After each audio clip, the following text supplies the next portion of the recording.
And we are live. Hello, everyone. This is My Two Cents, and welcome back to Today with 2 Cents, wrapping up your weekly news.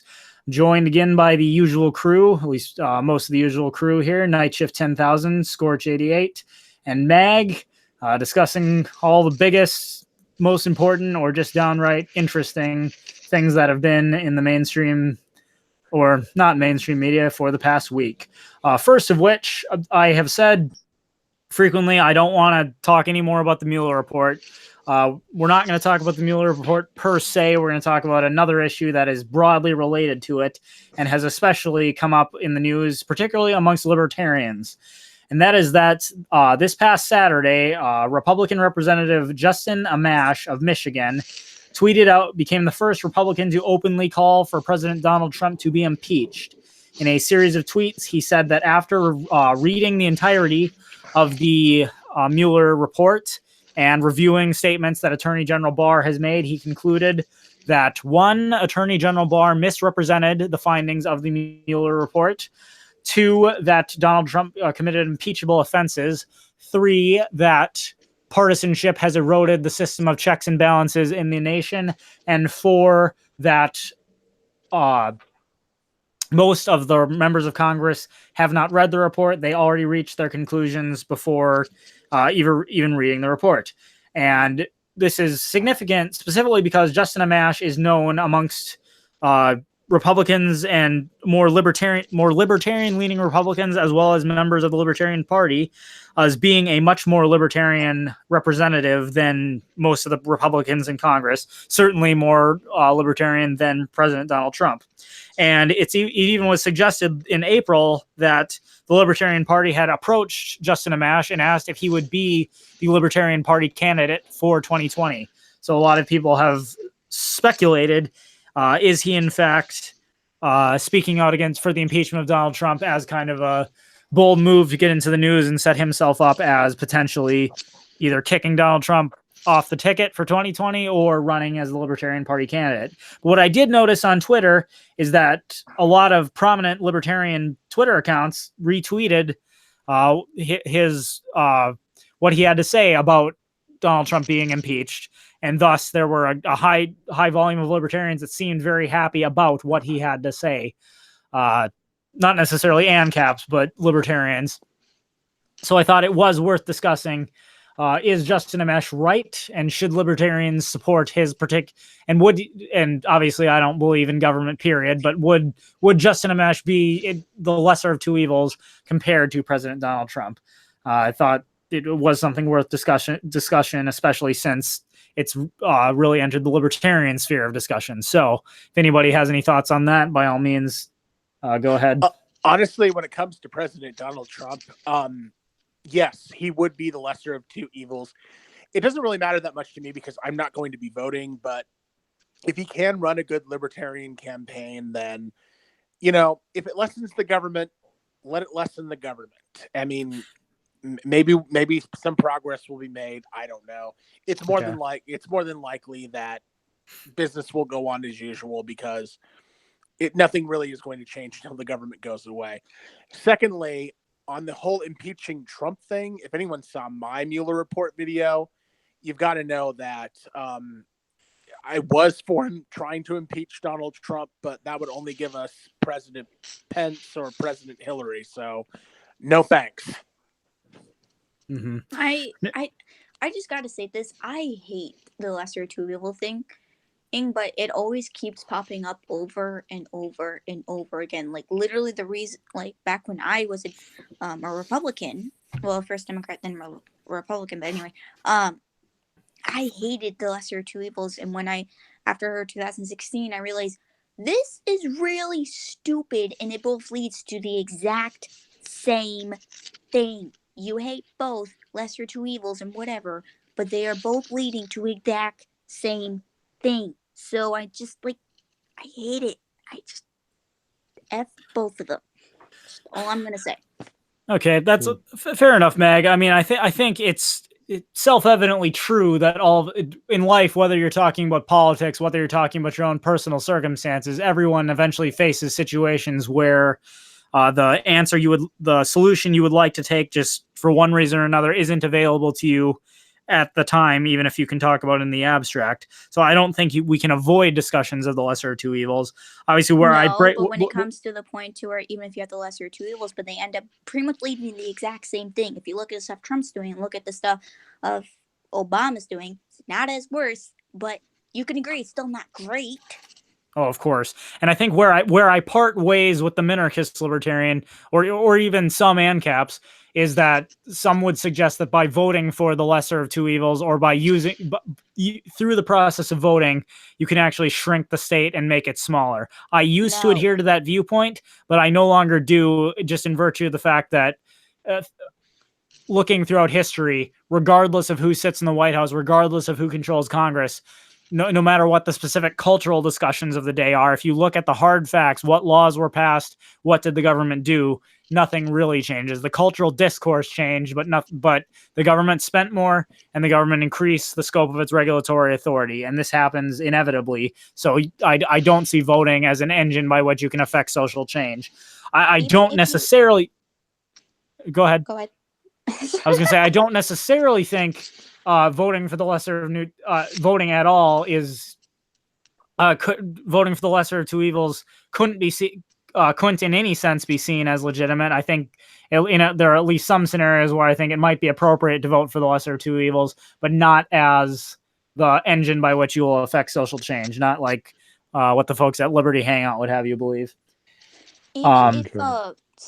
Even if you get to the president, or even if you get into Congress, you want to lower their power, Congress, or just the government in general, is like a virus. They don't want to die.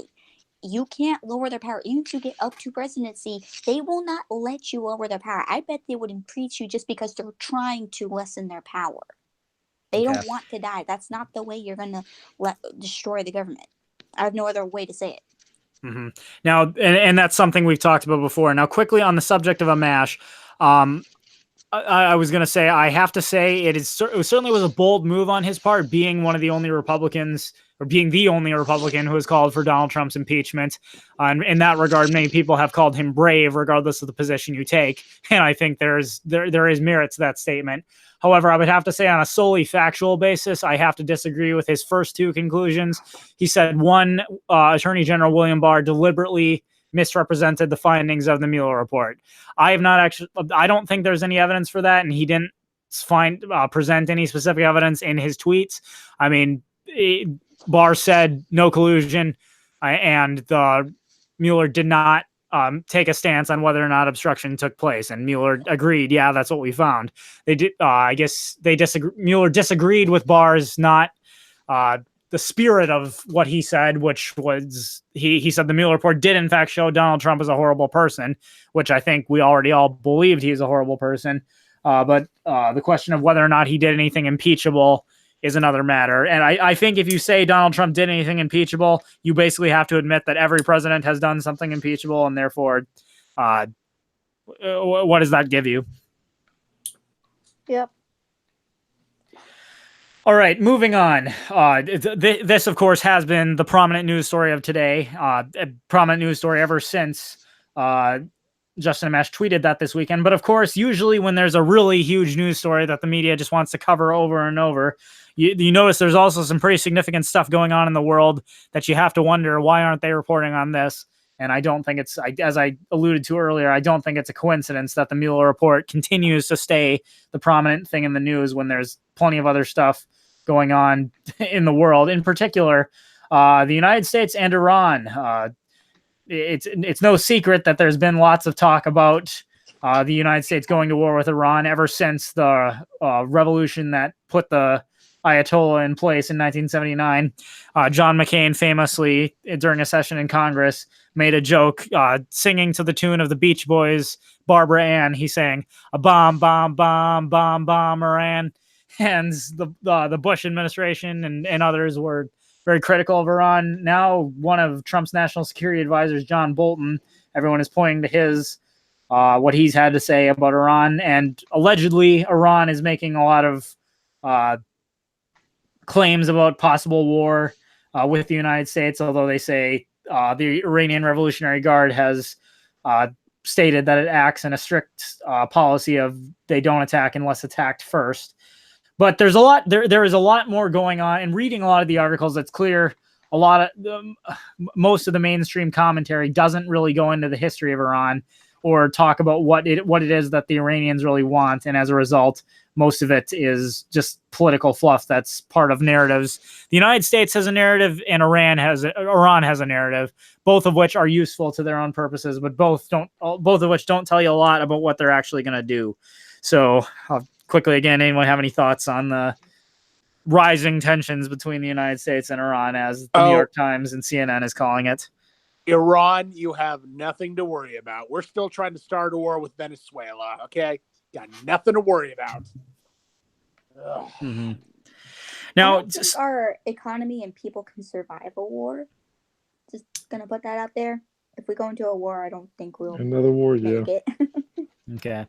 Now, again, ever since I think the reason a lot of this is lost in public mainstream discussion is because not a lot of people have taken the time to study the history of Iran or the history of U.S. involvement in the Middle East. Iran, obviously, prior to the revolution of 1979, the Shah of Iran was a U.S.-backed government. He was fairly tyrannical to the people of Iran, or I guess depends on who you're asking. But the people of Iran were successfully convinced that he was a corrupt dictator, a puppet of the U.S. And the U.S. Has shown time and time again that it doesn't really care how tyrannical any government is, only that so long as a foreign government is willing to act in U.S. interest, the U.S. doesn't really care whether they're tyrannical or freedom-loving. And that was definitely the case with the Shah of Iran. Now, after the Shah of Iran was overthrown, the U.S. lost direct access to the Iranian oil fields, and Iran potentially had the power to put the petrodollar in jeopardy, since there was no longer a regime loyal to the United States in power like there is in Saudi Arabia. Well, I guess loyal might not be the right term, but because I wouldn't say Saudi Arabia is necessarily loyal to the United States, but the U.S. and the Saudis' interests at least remain aligned in virtue of the petrodollar. The interests of the U.S. and Iran are definitely not aligned any longer. And I'm quickly going to pause to thank Jinyu for the $20 super chat. Thank you very much. The super chat is, I don't want to legitimize voting, but I think I have to vote in self-defense. I don't want to let lefties have power. The power is there to take my money and freedom. And thank you for the comment. I do agree that I do see voting as an act of self-defense in virtue of the fact that, again, all other things being equal, a smaller government is better than a larger government, even though government itself is unjust. However, I think voting can be a legitimate act of self-defense, I don't think it can be a legitimate force for social change towards a smaller government and towards an ANCAP society, because ultimately, again, the record shows the state inevitably does what's best for the state, and that means spending more money and increasing the scope of its regulatory authority. But getting back to what I was... go ahead. Well, no, actually, I just wanted to say, I have been in contact with Iranian individuals, people that are from the country of Iran. Okay. And the sad part about it is there's several people, at least that I know of, that actually would prefer the Shah return, or that prefer like the rule of the Shah actually return over what they've got. That's a sad part about it. Yes, but no, Iran is not a good country by any means. They are the Jinny just sent another $20 super chat. Thank you very much for your generosity. Thanks for the response. My 2 cents. I hear you, bro. All right. Well, thank you very much for the generous super chats.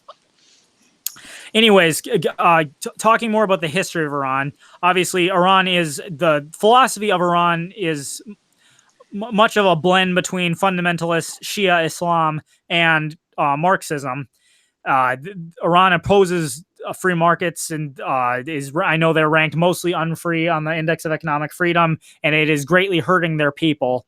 But what I think, my opinion on the situation of Iran is that just whatever rhetoric Iran might give, I think the Iranian government recognizes that the greatest threat to them is their own people. a Iranian revolution successfully overthrew the Shah, but another revolution could successfully overthrow them. But history also bears out that as far as foreign military invasion, Iran is a very difficult country to wage war in because of where it's located, the mountains that surround its population. For example, Alexander the Great invaded Iran and learned very quickly that the logistics required to sustain an occupying ground force in Iran is almost impossible because of the terrain of where it's located. Genghis Khan ran into the same problem, and generations over, I mean, certainly the Middle East has seen a great deal of warfare over millennia. Anyone who's ever waged war in Iran has learned very quickly that sustaining an occupation of the country is difficult. Therefore, whoever the controlling government of Iran, always the biggest threat is not going to be an invading outside force, but losing the loyalty and then a revolution of their own people. So a lot of the things Iran I'm getting tongue twisted here.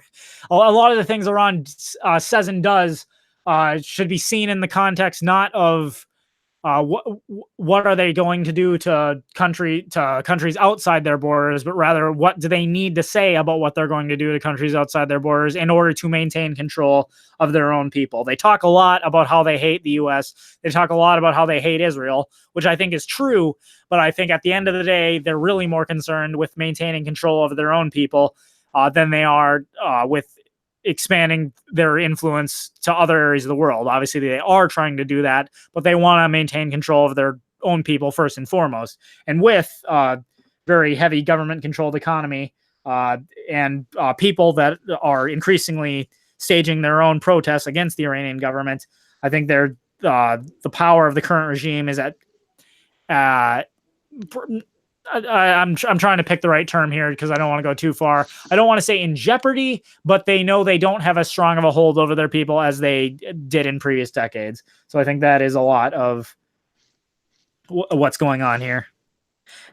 Obviously, the U.S., whatever they might say about freedom and democracy, the U.S.'s interest in Iran remains the Iranian oil fields and the ability of Iran to affect the petrodollar and global economies. So all I'm gonna say is talk the talk, can they walk the walk? That from when you were talking about beforehand, when they do a lot of talking, that was just the only thing I wanted to say. Mm-hmm. I see in the comment section we have conservative Californian says Israel isn't good and neither is Iran. Ludbard Mengba Work says, I mean, all states are illegitimate, but it's even less legitimate than Palestine. And Anakin, my allegiance, Star Wars quotes, Anakin, my allegiance is to the Republic and to democracy.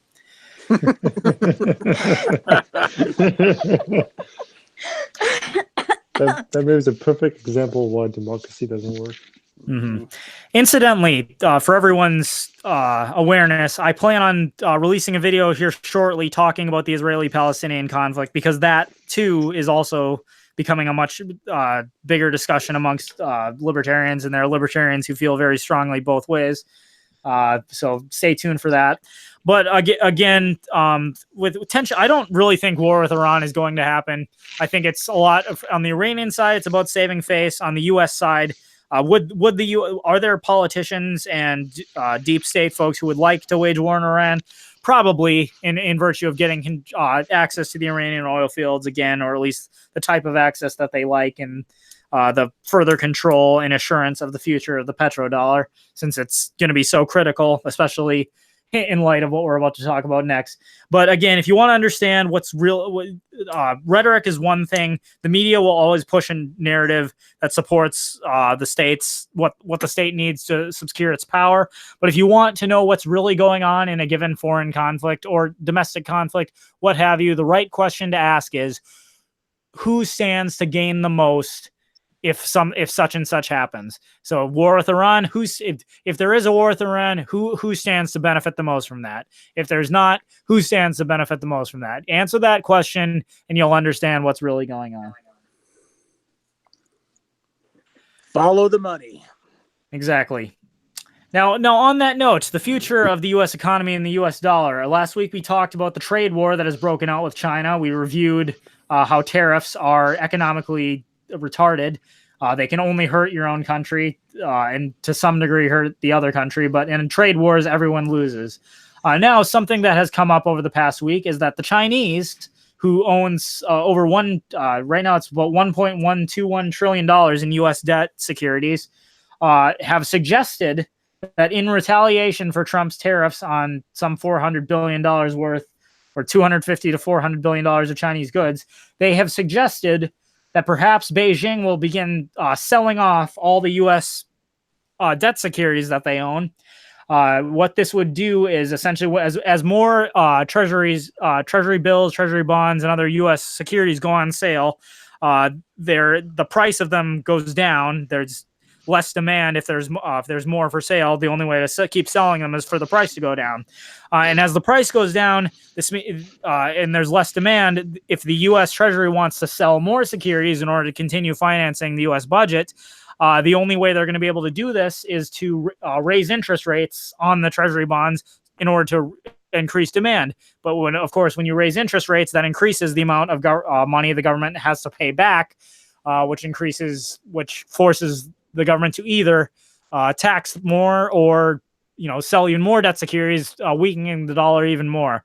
So Chinese sell-off of U.S. securities could have the potential to have a huge impact on the U.S. economy, in particular, bringing about the inevitable death of the U.S. dollar. So Now, a lot of economists... No, my 2 cents. My 2 cents. Yeah, go ahead. Could you send me a link to that? Because I am actually working on a video about the trade war between Trump and China. So I'll look for that soon. But I would really appreciate that information if you could send that to me. Okay, no problem. Actually, I'm going to send it for everyone in the chat. I will post an article right now from Reuters that is discussing the issue.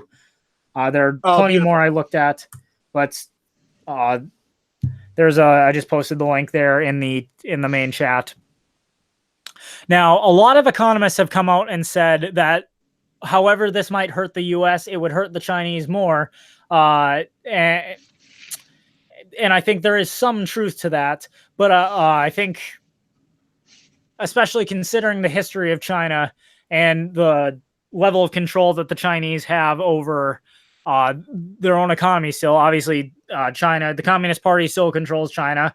They, realizing that communism doesn't work, have freed up their markets in a great degree, and it has benefited their people quite a bit. But make no mistake, China is still a totalitarian state. And can they necessarily be trusted to do the rational thing for their own people, or would they be willing to hurt their own economy if it potentially means crippling the U.S. and in the aftermath coming out on top, which potentially would be their goal? I don't presume to be able to answer that question definitively, but I think it's worth pointing out that in the midst of this trade war, if the Chinese did sell off their treasuries, it potentially could bring about the collapse of the U.S. dollar that much faster. I don't claim to be an expert. There's a lot more involved in the economy than just that, but it's a huge bargaining chip that the Chinese are holding right now. So,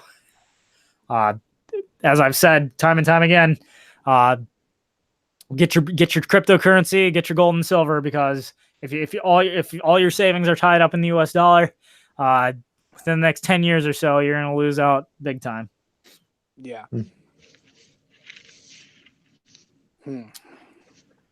All right. Actually, moving on. I was going to see if we had time to get to this, and I think we do. Someone said, "What is your opinion of the new Alabama law?" Pretty much in Alabama, they went further than any other state has gone towards an all-out abortion ban. I believe a doctor who performed, once this law goes into effect, assuming it does, a doctor who performed an abortion could be sentenced to up to 99 years in prison.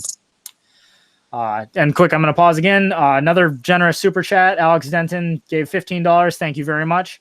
He says, what about Yankee involvement in world affairs on our end? Is there anything here we can do practically to stop U.S. global involvement outside of voting? Anything practical we can do? I'm going to say, as an individual, not really, in virtue of the fact that, again, the state always, despite how people vote, despite how whatever narratives are run across the news screen, the government will act in its own self-interest. And in particular, if the U.S. must get involved in foreign affairs in order to maintain its own global dominance, there's nothing that's going to stop it from doing so. So apart from, I'd say the best thing you can do is be a good agorist and take part in the counter economy. Do not have all your savings tied up in the US dollar. So outside of voting, invest in cryptocurrency, invest in precious metals, and be prepared for when the inevitable collapse of the US dollar comes. And also spread the message of liberty, support my channel, start your own, do whatever you can. The more people stay in the dark to what the government is doing, the more power the government continues to have over us. And I'd say the internet has been a blessing in that regard, and that more and more people are starting to see through the charade and the illegitimacy of government. People who keep themselves in the dark, they think that there's no one else like me, but then when they see that there's an entire community out there, they realize that they're not alone and that they can stand up and talk more and actually be educated in other stuff too. I had that same similar thing. All right. Anyways, on the Alabama law, I actually was going to talk about this because the controversy stems essentially from people who are pro-life say the obvious that Alabama is hoping that this law will obviously go to a federal court, and under the current Roe v. Wade ruling will all be shot down. But a lot of states, to include Georgia with their heartbeat bill, Alabama, and others are trying to get their case to go before the Supreme Court, hoping that Roe v. Wade will get overturned. So obviously the hardcore pro-lifers say, of course we want abortion all ban. Abortion is murder. If murder is illegal, then abortion should be illegal as well. Others have said, though, that the Alabama law goes well morally correct, is more likely to get shot down.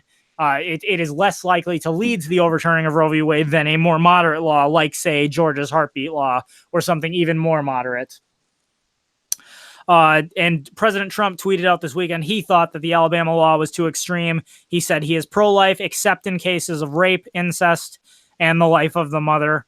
But in doing so, I think he's trying to appear more moderate so that come the 2020 election, he can try to secure the vote of some less moderate conservatives on that front.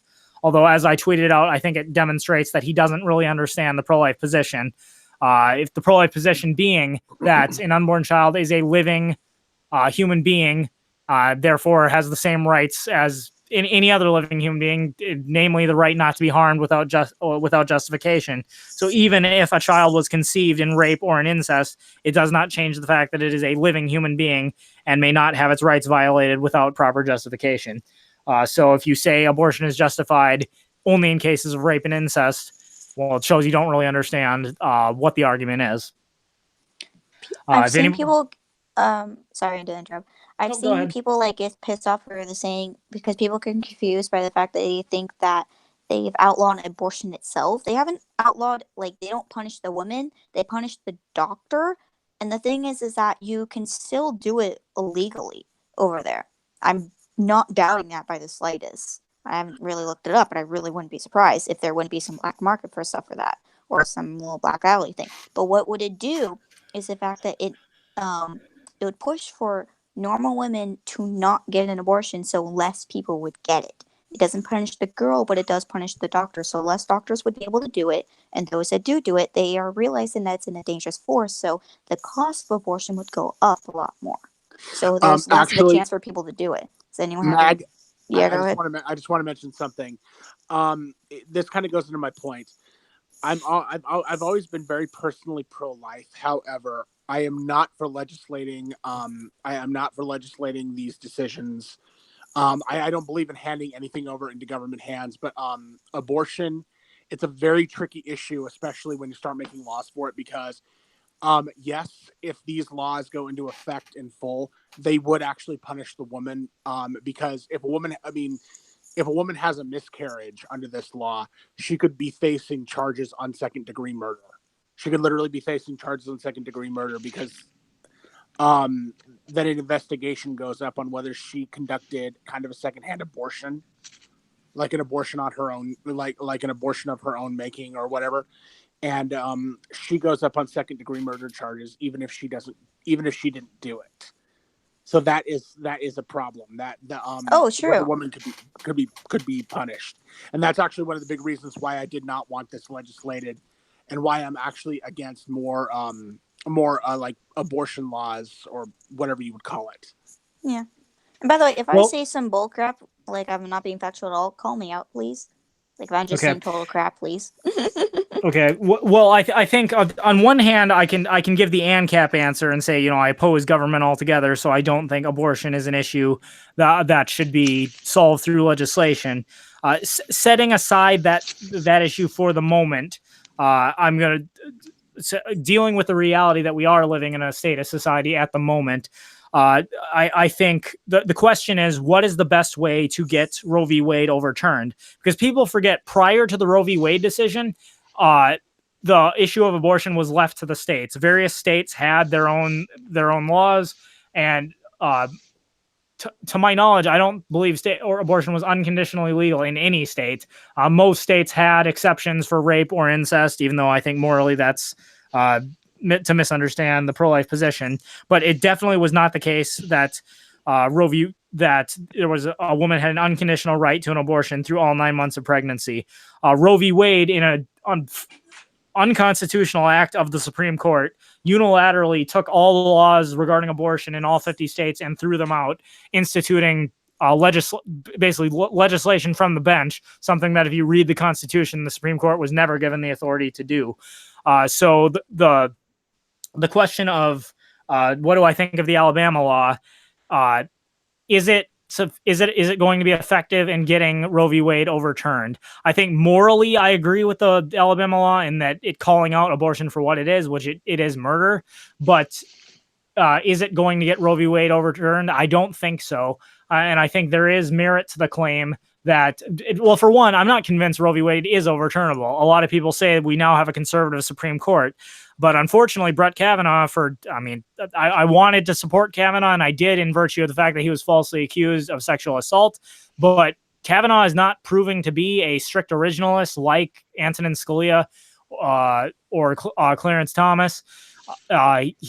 He's siding with the liberal side of the court more often. John Roberts, although appointed by Bush, has not been a constitutional originalist like in the vein of Scalia.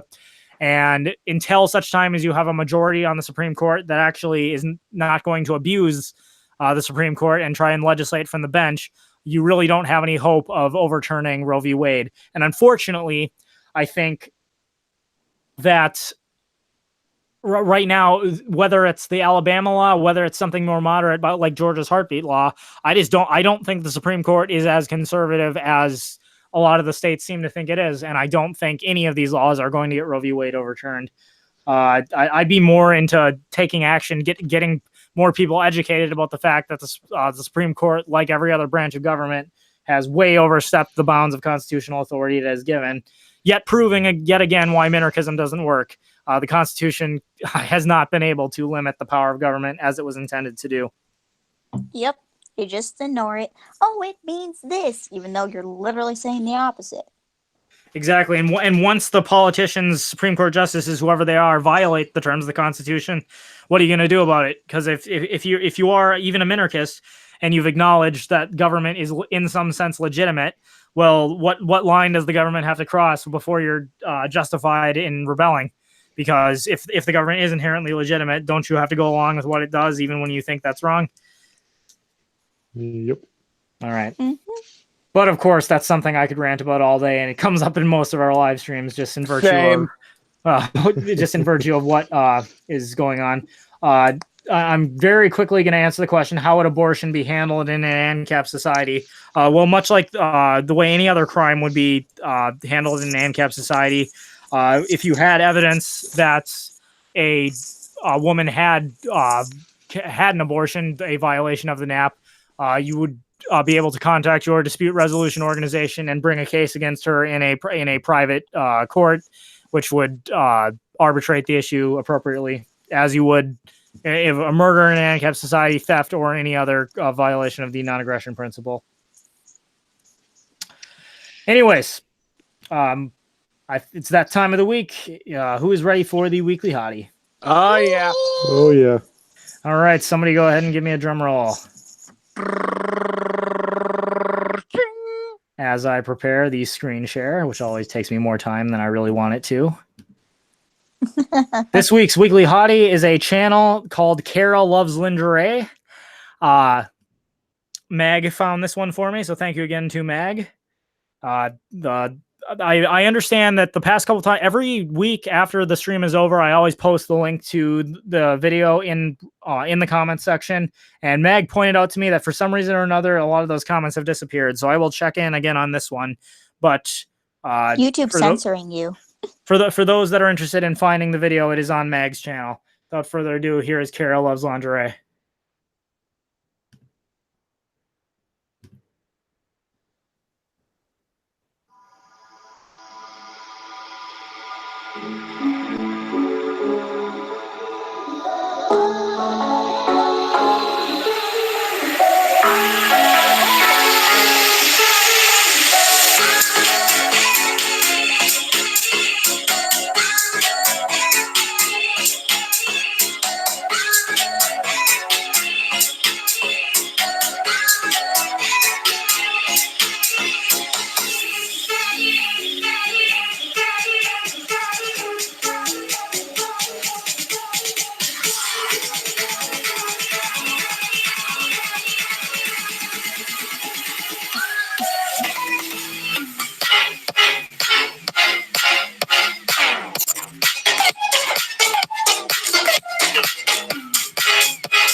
All right, and if you want to see the rest, you will have to go to Mag's channel.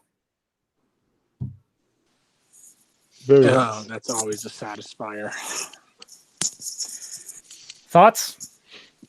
Huh? No, I think you pretty much showed them all. Oh! I am so confused. What's happening? Never mind. Okay. And there's more than just that, is all I'm going to say. There's certainly more than there's more than just her. Mag has been very diligent about posting daily hotties now as opposed to weekly hotties. So. Yep. She's really working hard. And my accidentally come out multiple times a day. All right. I just reminded myself, for those of you who may be new to the channel and haven't yet watched it, if you'd like to hear more about my thoughts on abortion and how it relates to libertarianism and anarcho-capitalism, I made a series called Abortion and Libertarianism, which is, if you go to it's one of the playlists that is on the my front page if you go to my channel. So you can check that out. You put a lot of work into it. Oh, yeah. There's like 4 parts, if I remember correctly. There were. And I did want to do a response to comments 5th video, which I never quite got around to. But I'll get to it eventually. It's just a lot of other videos I'm trying to make. There's not nearly enough time for me to make all the videos I want to. I just got a bit of a question since you have been getting a little bit more patrons and you have been getting more frequently people in super chats, which is thank you. How close are you to now you can do these edited? I'm about $10 short. Almost there. Almost there. Almost there. Yeah. So for those of you who may be new to the channel, I used to make 2 Day with 2 Cents used to be a more succinct uploaded video as opposed to a live stream. The quality was a lot better because, let's face it, it's easier to make high quality videos when they're scripted and edited, not when they're done live. But every single one of those got demonetized. They took a significant amount of time, and it just got to the point where I wasn't getting the return I needed in order to spend that much time on the videos. So I put out that if between my Subscribestar, Patreon, or Bitbacker donations, we could reach $200 a month, I would go back to making those. Until then, this would be a live show. Right now, we're at some not quite $190. So if we can get another $10, $15 in donations, I can go back to making those videos. So Well, Again, you got bittersweet at this point. Sorry. you guys don't owe me anything, but if you like my work, it really helps me out and makes me have more time to be able to make this stuff. So if you can spare $1, $2 a month, it really would be appreciated. But again, and I see some people say they kind of like it as a live show. It is bittersweet, like Mag said, in that I have come to have fun doing a live stream every week. But I kind of wish you still would do this, but I understand if you couldn't, if just one or the other. It's a matter of time. And, hey, someday, if it were possible, I would love for YouTube to be my full-time career. Right now, I don't make nearly enough for that to be the case. So. True. That's a shame. All right. Well, anyways, guys, thanks for coming by to discuss the current events of the day on 2 Day with 2 Cents. Hope to see you all next week. Stand by for this week's video. Will again be released on Saturday. It worked out a lot better with my schedule last week, so I think I am going to change the regular upload time from Thursday at 5 to Saturday at 10. But stay tuned for a formal announcement on that. And as always, that is my 2 cents. So take it for what it's worth.